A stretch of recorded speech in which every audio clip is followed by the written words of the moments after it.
cumulative distribution function.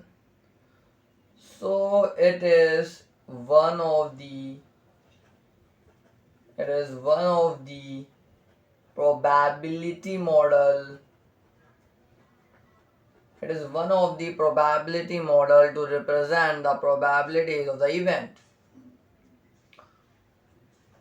In the previous session, we have discussed about the PMF, which was used for the discrete random variable.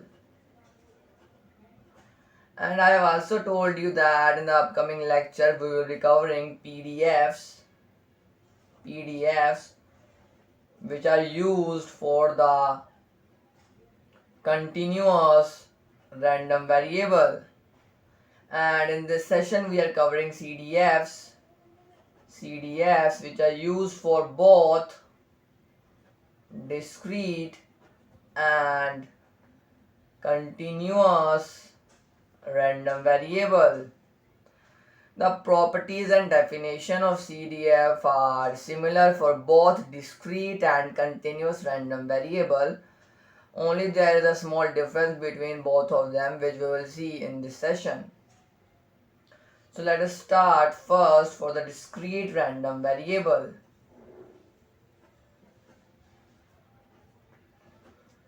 So you must note that the CDF are denoted by the capital F letter, capital F. And here we will use the symbol capital X for the random variable and small x for the real number values which this capital X can take. Now this is the CDF, symbol of CDF. Now the definition of CDF says that it is equal to the probabilities for which the capital random variable x is less than or equal to small x. That is, it is equal to summation of all the probabilities, for which capital X, that is random variable, takes values less than or equal to x. So let me just take an example to clear this definition. And let me tell you that it means that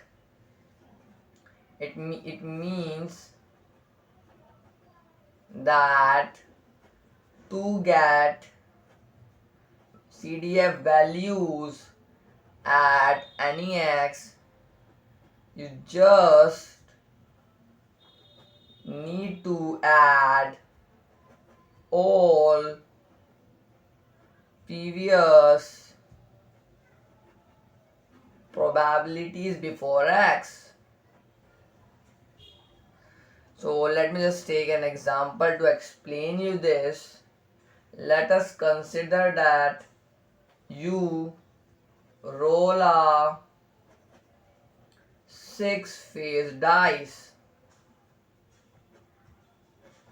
6-face die. Now you need to sketch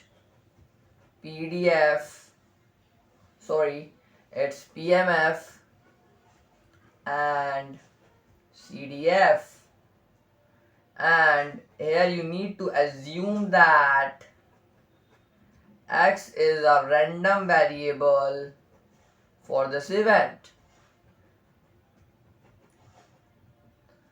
Now you know that when you will roll a 6-face dice, then the possible outcome are 1, 2, 3, 4, 5, 6. Now first, if we will draw the PMF for this, if we will sketch the PMF for this, then from the previous session you have the ideas that for the PMF we need to take the probabilities at discrete values of x. Now let us draw the PMF, which is denoted by P capital X and X. Now you know that this capital random variable x can take these 6 values only, and for all of these 6 values the probability will be 1 by 6. Therefore the probability is equal to 1 by 6 when x is equal to 1, x is equal to 2, x is equal to 3, x is equal to 4, x is equal to 5 or x equal to 6. Or for any of other case, the probability will be equal to 0 because no other case is possible other than these 6 outcomes.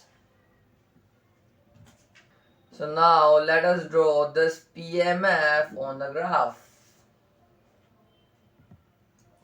If I will sketch the graph for this PMF, then it will be look like this.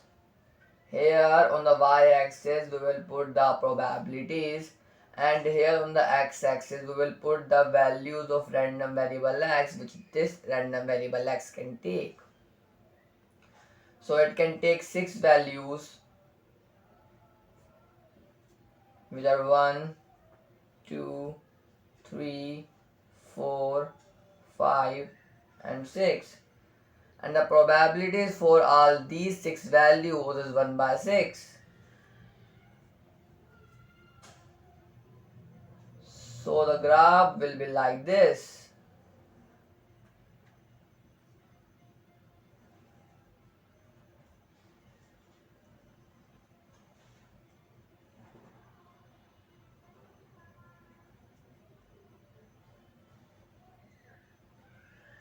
So this is the sketch for the PMF.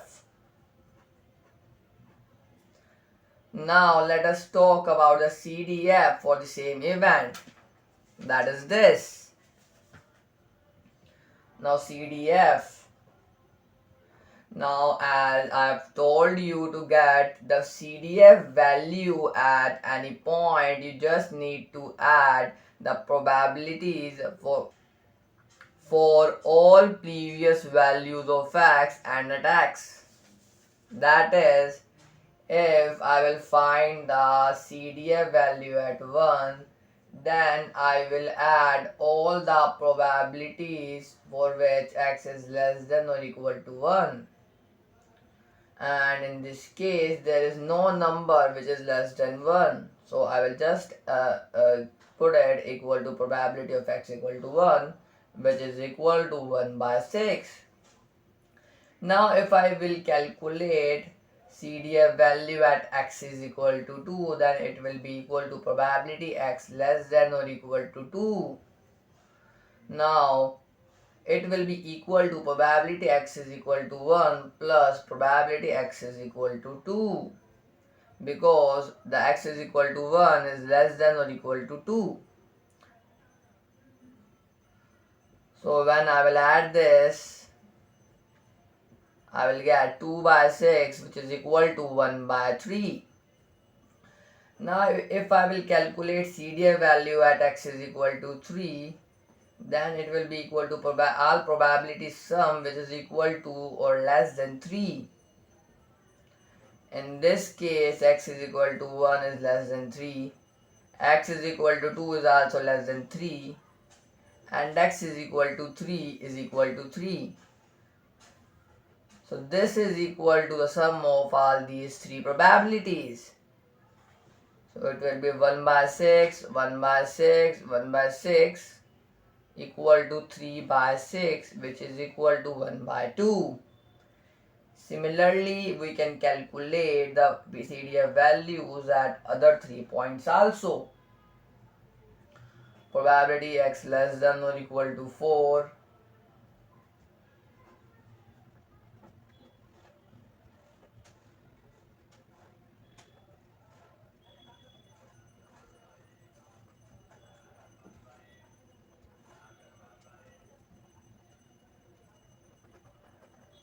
let us draw the sketch for the CDF.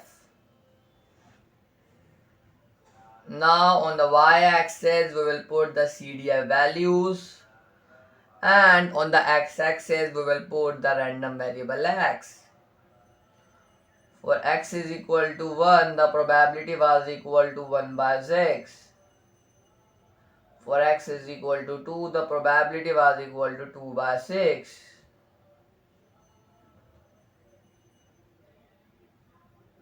For x is equal to 3, the probability was equal to 3 by 6. For x is equal to 4, the probability was equal to 4 by 6.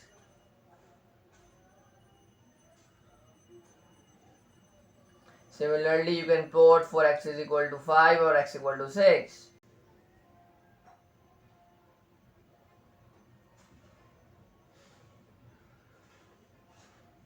So when we join this point, we get the stair-like structure.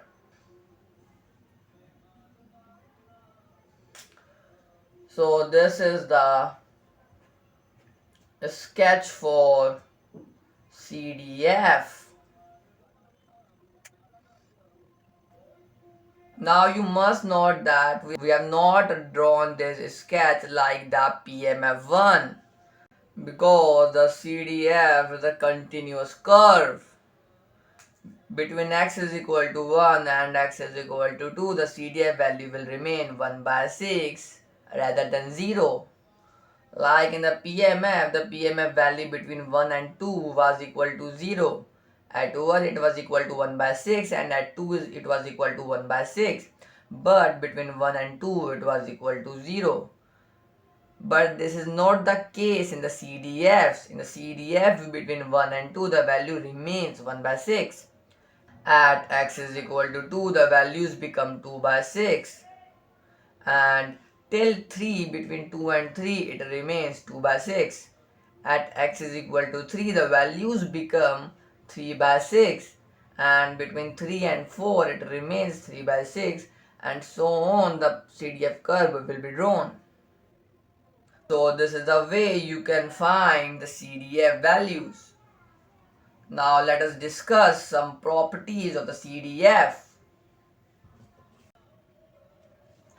So properties of CDF.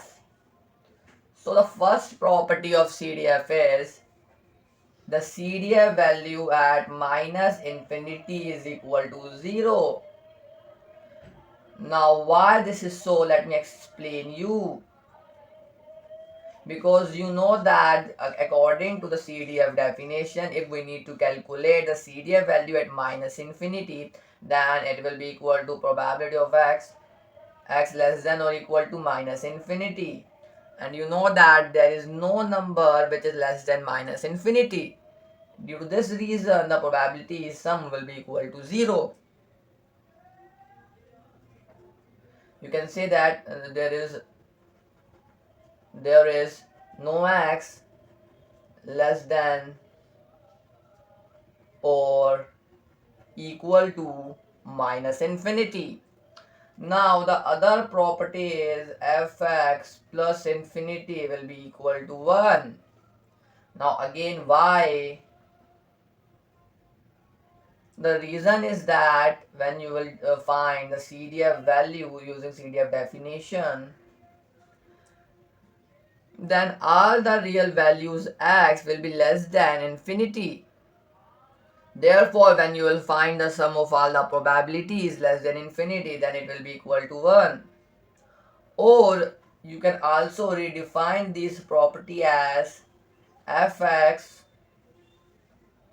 highest value of x is equal to 1. Now why I said this, the reason behind this is that because at highest value of x, if you will use the CDF definition, then you will get the sum of all the previous probabilities which will be equal to 1. Like in this case, you can see that at x is equal to 6, when we have find the CDF value, then we have got 6 by 6 which was equal to 1. Because behind 6 all the probabilities were covered. There is no probability after 6. And you know that the sum of the probabilities of an event is always equal to 1. Therefore, at highest values, we used to take the sum of all the previous probabilities including the highest value. Therefore, due to the property of probability, the sum comes equal to 1. Therefore, the reason behind this property is that sum of all probabilities of an event is equal to 1. Now, the third property of CDF is that the CDF is always a non-decreasing function, non-decreasing function of x. So from the curve itself, you can see that the CDF is a non-decreasing function, because as we move ahead, we used to take the sum of all the probabilities before that point. Therefore, it can't be decreasing. So if I will explain this property to you, then let us consider 3 points. Let us assume it to be A, assume it to be B, and assume it to be C. Now the probability at this point is 0.3, here it is 0.4, and here it is 0.3 again. Now the CDF value at point A will be equal to 0.3. The CDF value at point B will be equal to 0.4 plus all the probabilities before 0.4, which is in this case is equal to 0.3. It comes out to be 0.7. Now if I will calculate the CDF value at 0.3, then it will be equal to sum of all these probabilities, which will be equal to 1. Now you must note that as I am moving ahead, I am just adding these probabilities, and the addition of positive number will always increase. Now let us discuss for the continuous random variable.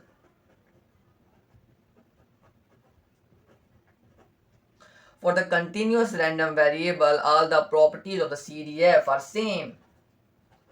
All properties and definition is same. The difference is only that at place of summation, we are going to use the integration. We use summation in discrete random variable, and we will use integration in continuous random variable. Now which summation I am talking about is this. As I have told you, for discrete random variable, while finding the CDF, we need to take summation of all the values of x less than or equal to the given value. Now in the continuous random variable, since there are continuous values, we can't take the summation. We need to take the integration at place of summation.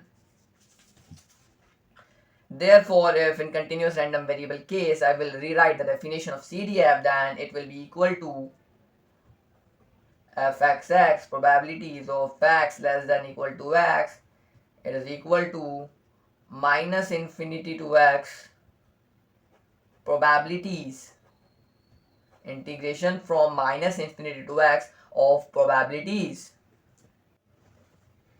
Now here minus infinity symbolize all the values before x. Like when we have find the CDF values at certain values in the previous discussion of discrete random variable, then we have seen that while finding CDF value at x is equal to 3, we have taken the summation of all the probabilities less than or equal to 3, which in this case was equal to x equal to 1, x equal to 2, and x equal to 3. Here minus infinity ensure that we need to include all the values less than x. So minus infinity ensure that we need to include all values less than x. Now here the probability is, or the probability function whose integration we need to take. We are going to get this probability function from the PDF, which we are going to discuss in the next lecture. So we will discuss question based on this definition and the next session. In this session, I am going to discuss the example on the CDF so that the concepts related to CDF get clear to you. Now this is the example. In this example, a CDF for the random variable y is given to you as follows. And here we need to find these two parts. So before I start with the question, let me tell you that when here it is written that in the CDF table that y is between 0 to 4, then it means that y can take any value between 0 to 4. That is, this is continuous. And when it is written that y is less than 0 in the CDF table, then it means that y can take in this part any value less than 0. That for all values less than 0, the CDF value is 0. For all values, for all real number values that you can think between 0 to 4, the CDF value is y by 4. So now let us start with this question. Now in the A part we are asked that the probability when y is less than or equal to minus 1. Now you must recall that the CDF definition says that the probability x less than or equal to x is the CDF value, and this is the CDF table given to you. So when you need to find the probability y less than or equal to 1, then you must note that this will be equal to the CDF value at y is equal to minus 1, and at y is equal to minus 1 the CDF value is equal to 0. So for A part the answer is 0. So now let us calculate the B part. Probability y is greater than 1.5. Now in the CDF table all the values that are given to us are for the format probability x less than or equal to x.